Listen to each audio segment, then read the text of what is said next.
கர்த்தருடைய பரிசுத்த நாமத்துக்கு ஸ்தோத்திரம். கர்த்தர் நல்லவர். ஏசாயா 25ஆம் அதிகாரம் 8ஆம் வசனம். இயேசுவின் நாமம் மட்டுமே மகிமைப்படுவதாக.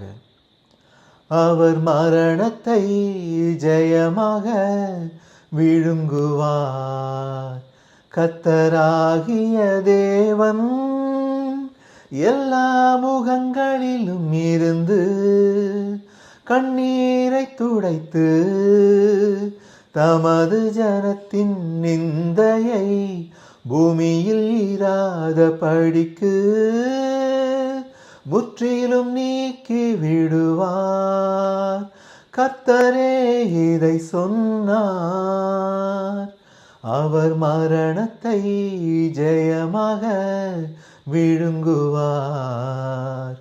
கர்த்தராகிய தேவன் எல்லா முகங்களிலும் இருந்து கண்ணீரை துடைத்து தமது ஜனத்தின் நிந்தையை பூமியில் இராத படிக்கு முற்றிலும் நீக்கி விடுவார்.